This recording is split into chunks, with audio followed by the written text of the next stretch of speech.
the old rules of trying to read the economic cycles became secondary. Anticipating the cycles of disruption was really now the new challenge. Hello, and welcome to Meet the Leader, a podcast where top leaders share how they're tackling the world's toughest challenges. Today's leader, Simon Freakley. He's the Chief Executive Officer of management consulting firm AlixPartners. He'll talk about how successful leaders navigate disruption and how they can even anticipate it. Subscribe to Meet the Leader on Apple, Spotify, and wherever you get your favorite podcasts. And please take a moment to rate and review us. I'm Linda Lucina from the World Economic Forum, and this is Meet the Leader. There's a lot of opportunity inherent in disruption, and the best companies, the best management teams, the best leaders will be at the leading edge of that. Simon Freakley is the CEO of AlixPartners, a consulting firm with 2,500 employees in 26 offices around the world. It's a firm that specializes in helping leaders navigate change, things like restructuring or operational transformation. Of course, the past 18 months have brought change of a different sort, from COVID to the climate crises, driving home how leaders must drive through uncertainty without ever having all the information they want on hand. Simon talked to Meet the Leader about change and urgent challenges, and the research his firm has conducted on disruption. This work started in 2019 and has continued since, even leading to a special disruption index published this past spring. Its insights on managing and anticipating change can be critical for future leaders to succeed. He also shared with Meet the Leader the lessons he learned from his very first job as an apprentice in his father's boat building business.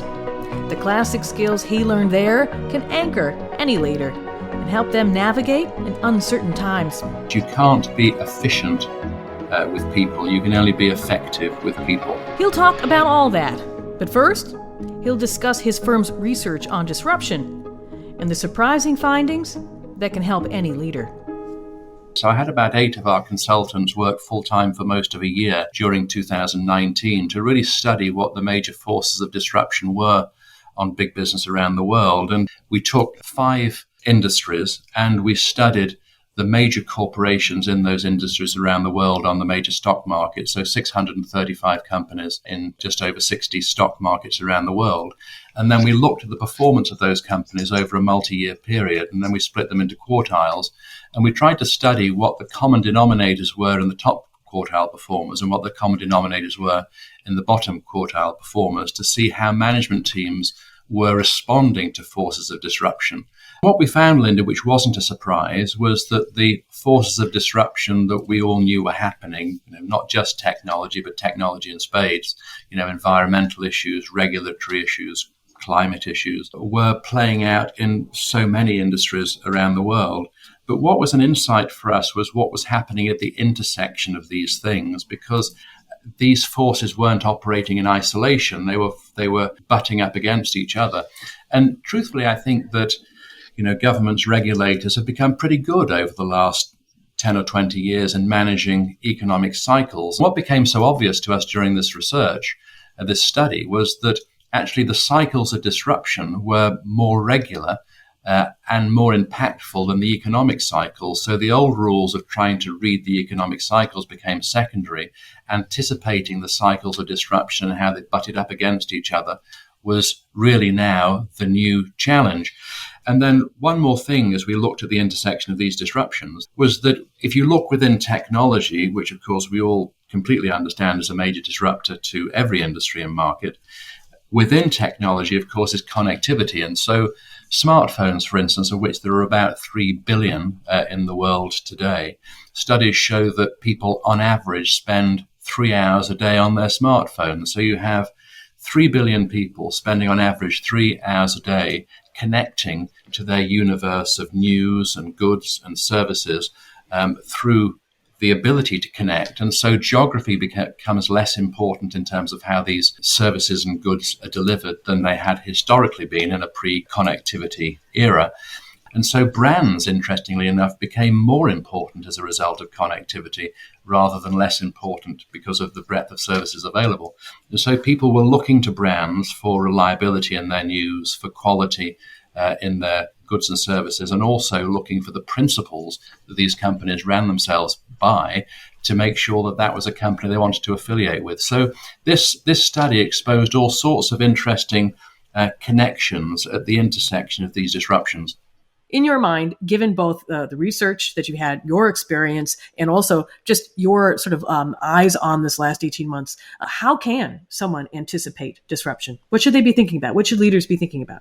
Well, Linda, I think at the crux of this question is every business in every industry is going to get disrupted. And so one needs to disrupt oneself before somebody else does it to us. Whether it be a competitor or a market. So I think the one bit of learning out of this for us is disrupt ourselves. So imagine that you had an activist in your balance sheet. You're a public company. What would the activist be stirring the pot and saying? And actually just being one's own activist, being one's own disruptor. Because interestingly enough, of course, we always think or often think about disruption as representing challenges and threats, which of course they do. But disruptions create an opportunity for new entrants into those markets. Barriers of entry have often drop as a result of disruptive forces. There's also opportunity for existing players as well.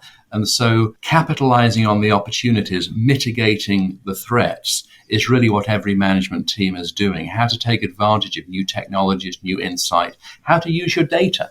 Many people now are collecting data, which is great, but the problem that so many companies find is that they're data rich, but insight poor. They actually haven't got the tools, the artificial intelligence tools, digital tools to really understand what the data is telling them about customer preferences, about how they should think about pricing, how they should think about their supply chains.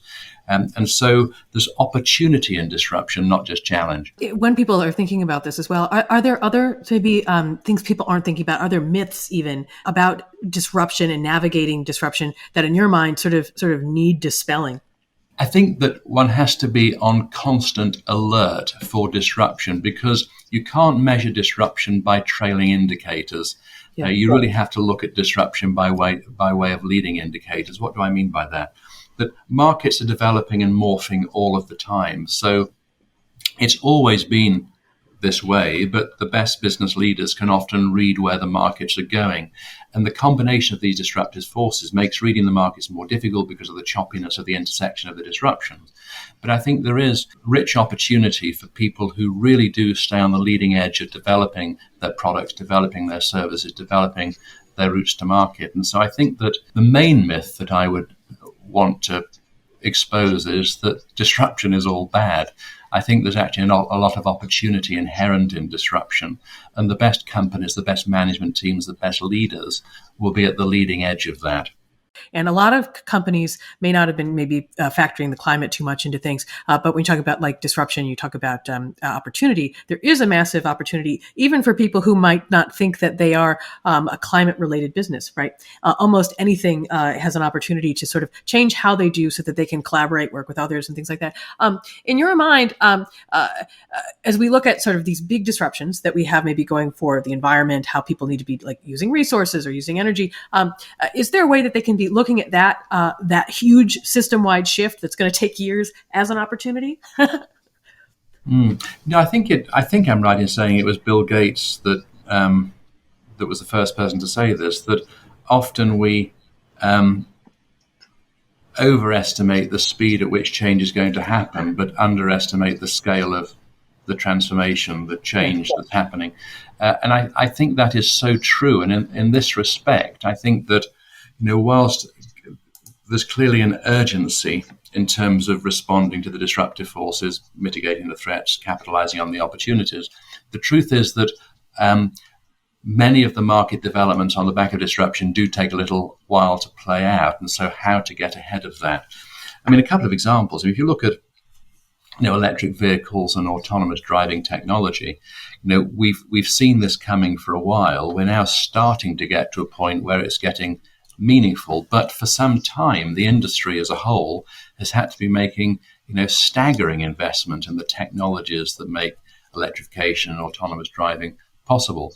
The numbers are so large that individual automakers themselves really can't afford them. So these collaborations and partnerships have emerged as people start to share technology and share investment to get ahead of the developments required to produce commercially viable electric vehicles. I mean, it's staggering, isn't it, when you think that Tesla, with 2% of the revenues of the major manufacturers combined, has got a value of more than all of them combined. And why is that? Well, clearly Tesla had first mover advantage. They didn't make a perfect product, but they kept ahead of the game enough to be able to still be a leader in that market, and everybody's been chasing them since. But the investment required by the major auto manufacturers around the world to have reliable and scalable technology is utterly staggering. So, Renault, for instance, big European auto manufacturer, has announced that the vast majority, 90%, I think, of their production is going to be electrical vehicles by 2030. Well, 2030 is only 8.5 years away. It's now becoming quite proximate. So we've seen it coming. It started coming slowly. It's now coming quickly. But the scale of the change, the scale of the investment required to do that is staggering. Sure. And to lift on what you were talking about, opportunity, a Detroit girl myself, and I can tell you that throughout my life, if you had told someone that we were going to have electric vehicles or autonomous vehicles, they would have laughed at you. And they said, well, why? We have trucks and they're fine. If you're looking backwards, if you're looking at what people have historically bought, historically needed, then you're never going to open yourself up to what is the new opportunity. I think that's sort of interesting. Exactly. Fairly quickly, it's going to be not just commonplace to have, the primary family vehicle for those lucky enough to have more than one as the electric vehicle. But, the majority of road haulage are going to be electrified. And then it isn't long before they're not just electrified, but autonomous. And then you look at the consequential disruption on the labor market of that. Obviously, the road freight industry is a major employer in the United States and also around the world. That there's going to be enormous displacement of labor. Ginny Rometty, when she was CEO of IBM, did a multi-year study, and they concluded that the half-life of a skill set at IBM was 3 years. And so, of course, what that means is that individuals have to take responsibility themselves, but also corporations have to take responsibility for the upskilling, the retraining of employees as certain skill sets become either much less in demand or in some cases obsolete.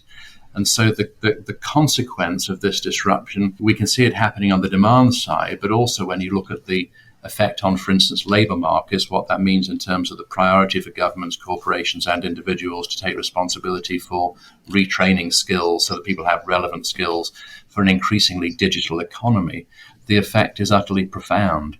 Tell me a little bit about yourself, right? Is there something that helps you? Is there an experience that you've had in your career that has shaped you, guided you, maybe even a time that you yourself have sort of needed to deal with a pivot and shape that and figure out what's the next path? Anyway, is there a key experience that has sort of shaped you as a leader? Very, very early on, after I graduated from university, I was training as what they call in the UK a chartered accountant. I was training as a chartered accountant with Arthur Andersen, and it was in the early 1980s, which of course now feels like the Middle Ages, but in the early 1980s, it was a recessionary period in the UK. And so there was an awful lot of restructuring going on.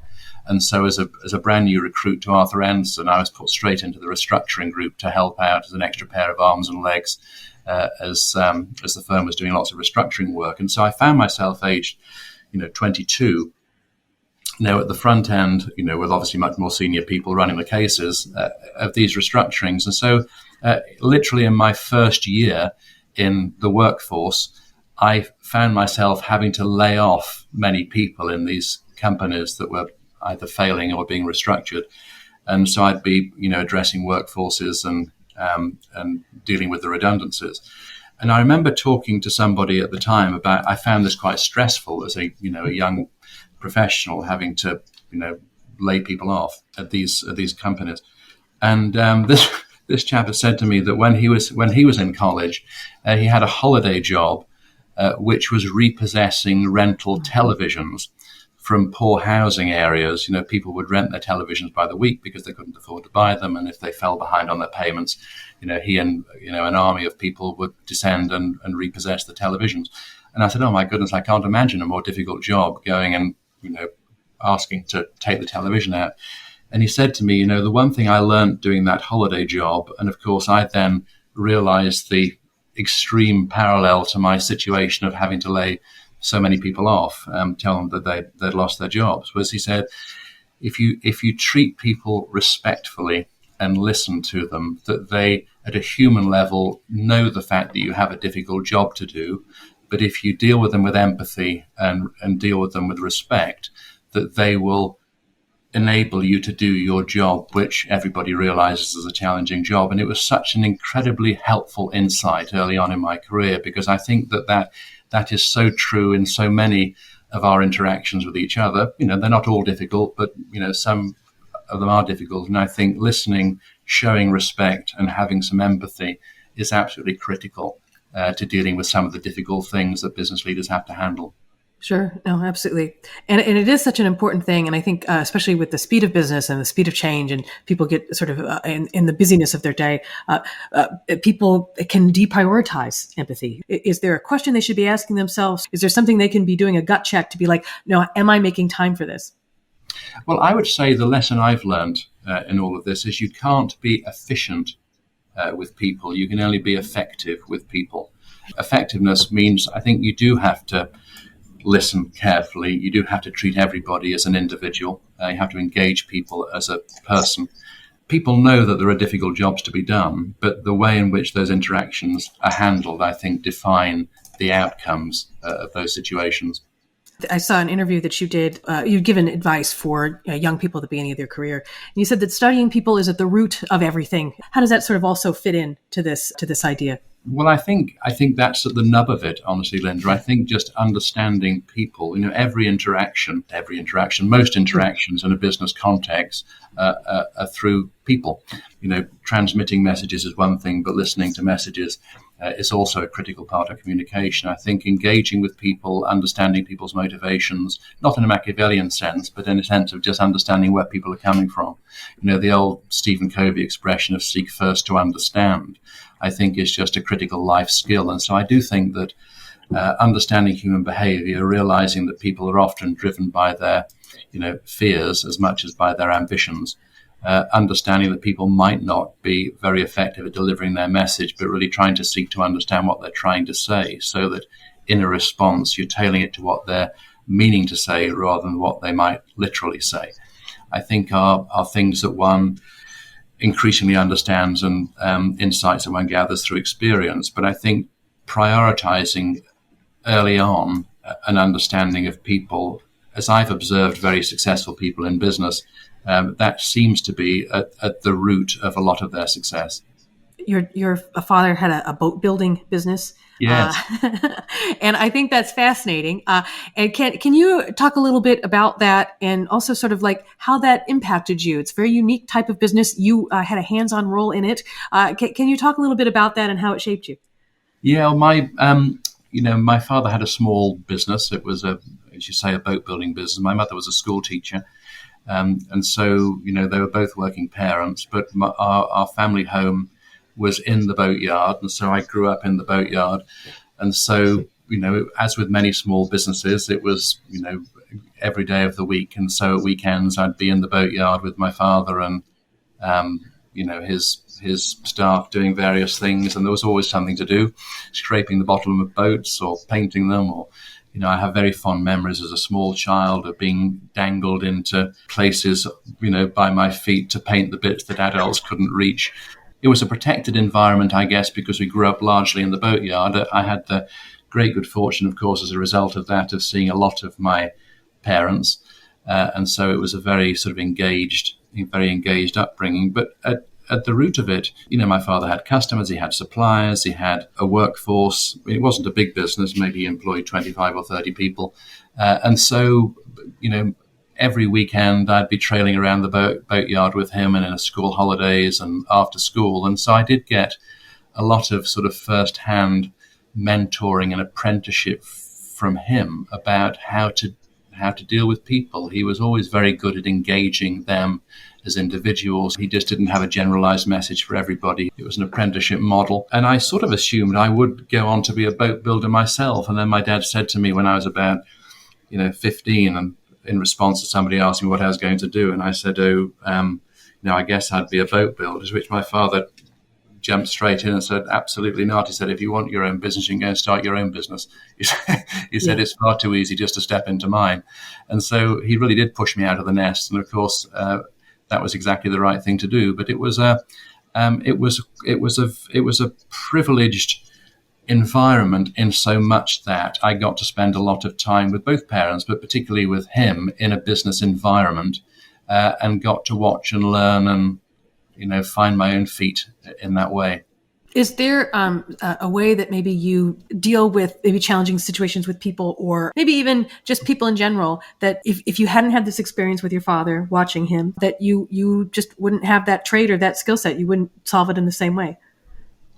Well, I think I make a couple of comments. I mean, clearly there's a time for action, and leaders have a responsibility to make decisions often with imperfect information. But when you're not in a situation where a decision is required, I think often the most powerful thing is to ask questions. And by asking questions, one gets not just more information, but the root of somebody's position. The other thing I've learned is that, if somebody's very angry or very upset, there's an energy in that. And somebody once pointed out to me, in judo, the magic of judo is that when somebody takes a run at somebody, they don't try and block the energy. They roll the energy into their next move. And I think that in conversational terms with somebody that's very upset or energized, that exactly the same principle is true. You don't try and say, you're wrong, that's absolutely not right.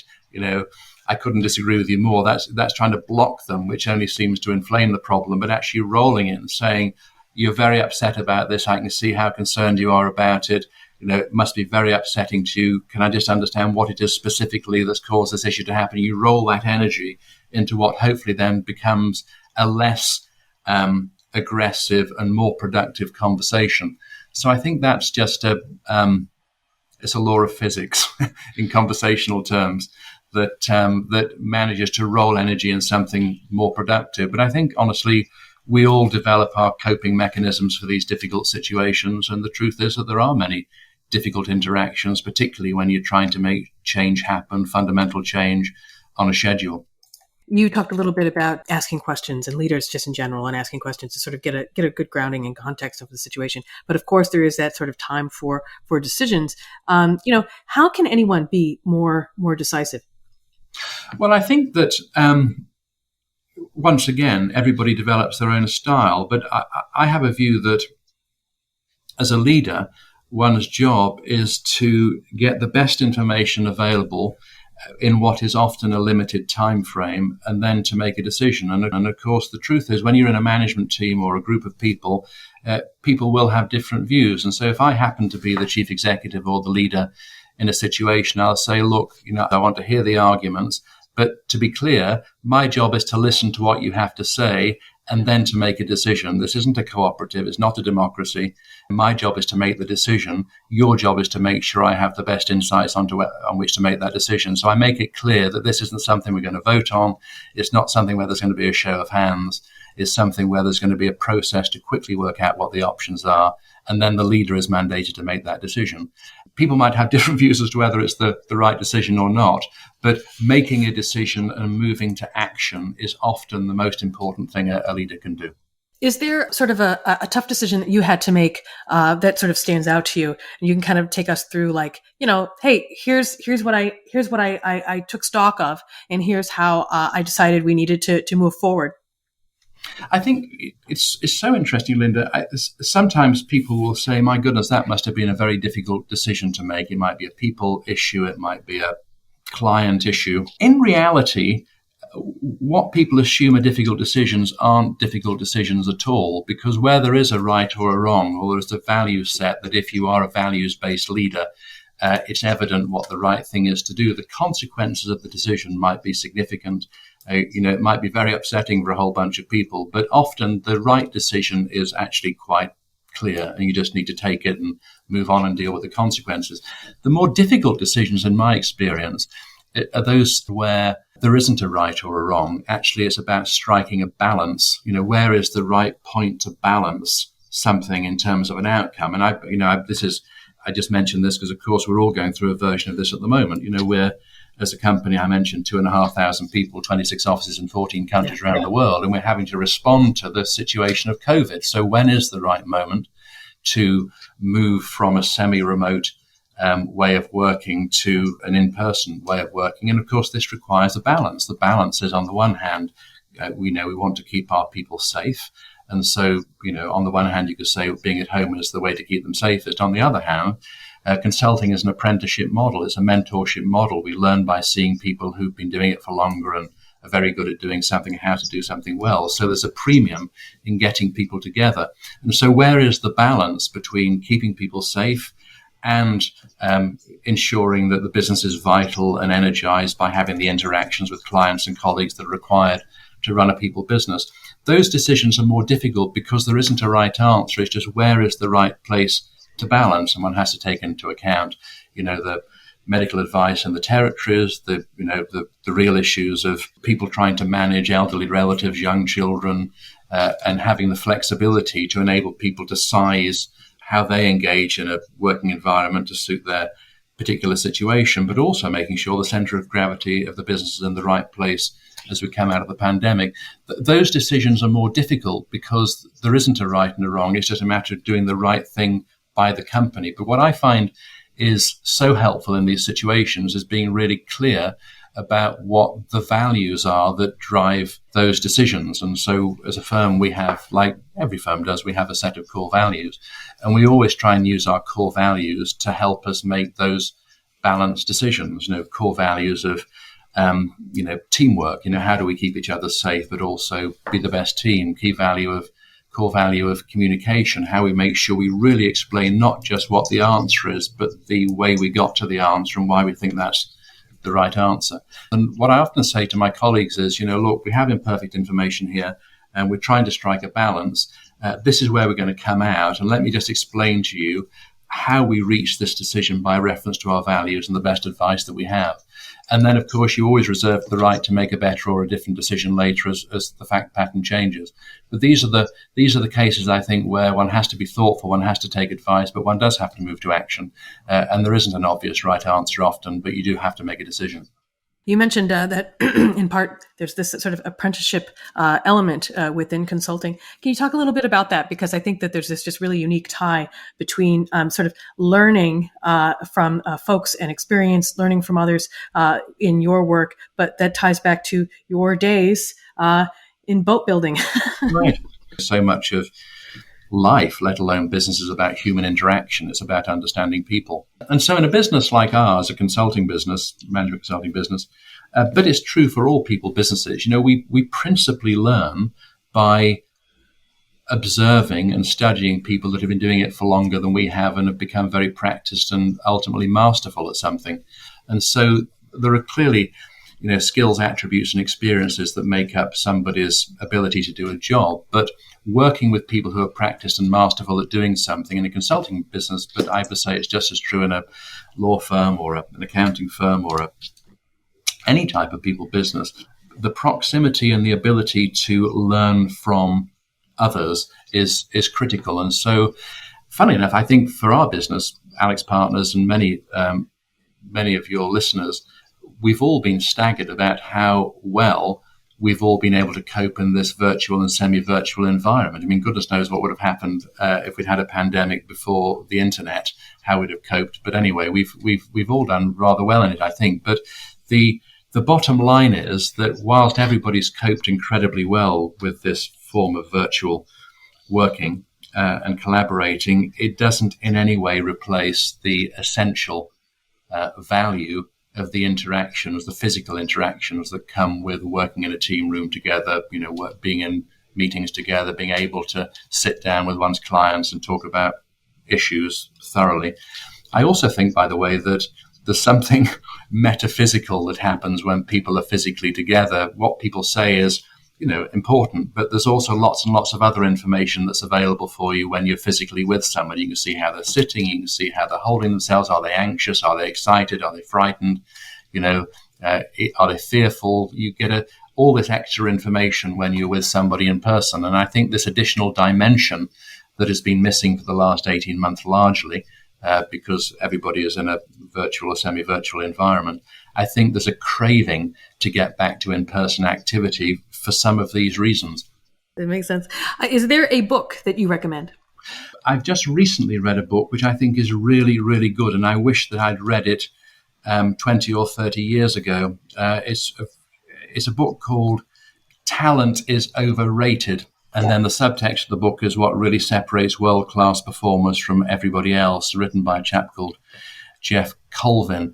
And what I really liked about the book was that the principle is that actually talent is overrated, that some people are born with these great talents, sports people, musicians, mathematicians, and whatever, which of course is terrific, but all that gives them is a head start. And the analysis and research that was done for this book shows that very quickly people who deliberately practice the core skills of being very good at something overtake the people that seem to have the early and obvious talent, and that the world-class performers may or may not have had some early talent, but that isn't the thing that defines the fact that they become world-class.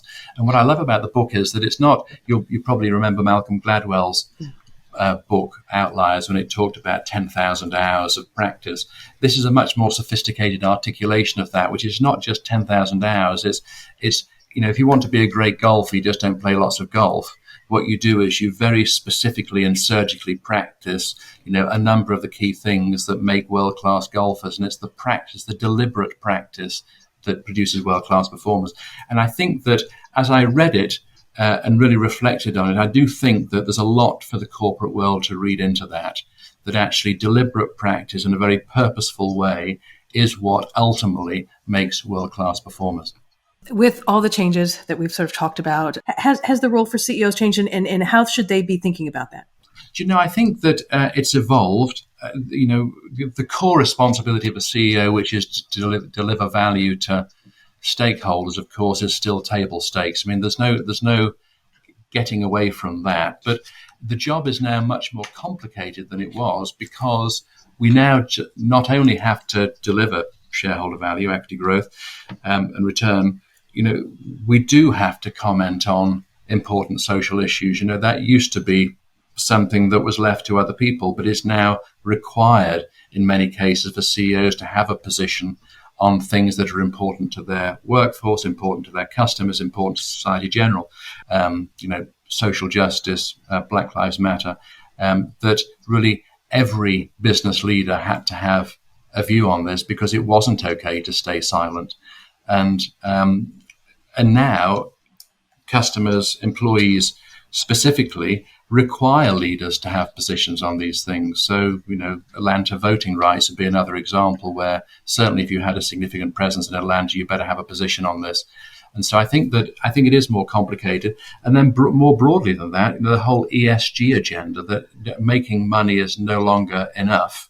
We have to look at the environmental consequences as well as the social, of course, but also the governance issues. And so I think that the demands on business leaders are now even greater.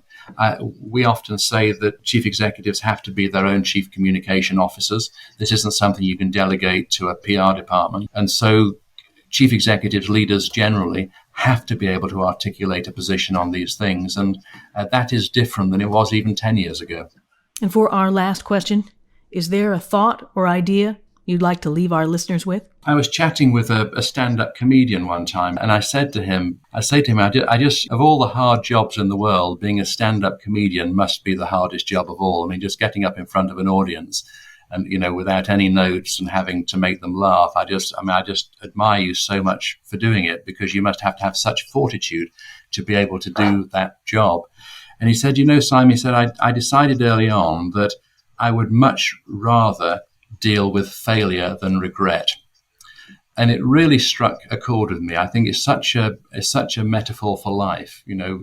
Actually far better to give something your best shot. And even if you don't succeed first time, second time, third time, fourth time, the learning that comes from that means that you actually do have the opportunity to achieve some things that if you don't try, you never do. So I think dealing with failure rather than regret is actually quite a good lesson for all of us.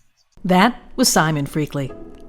Before we go, don't forget Meet the Leader's sister podcast, Radio Davos, helping you understand the biggest problems of our time.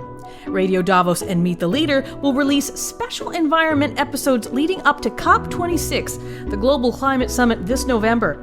Here's a preview of what you can expect on Radio Davos.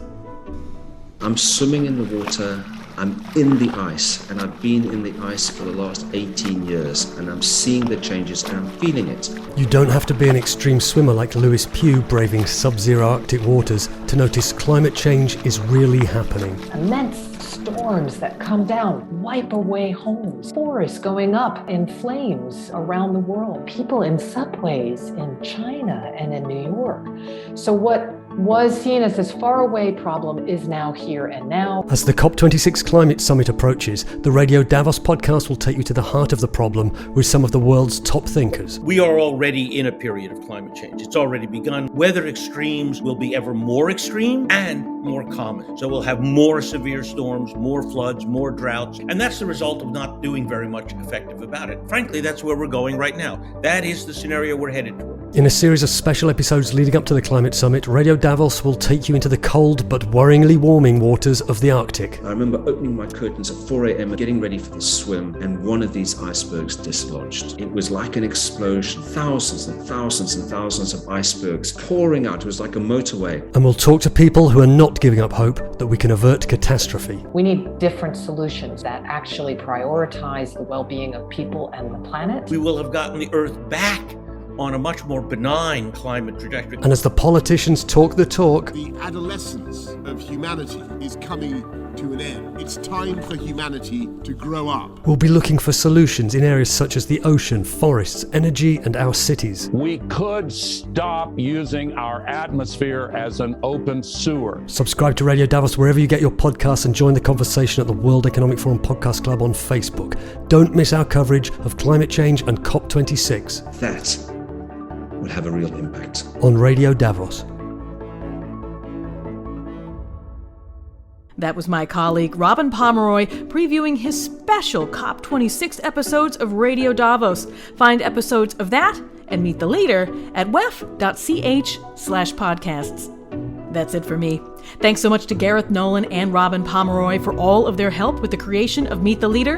And my thanks go out to this week's guest, Simon Freakley. And thanks to you for listening. Please take a moment to rate and review our podcasts and follow us online on social media, on Facebook, Instagram, LinkedIn, TikTok, and on Twitter using the handle @WEF. That's it for now. I'm Linda Lucina from the World Economic Forum. Have a great day.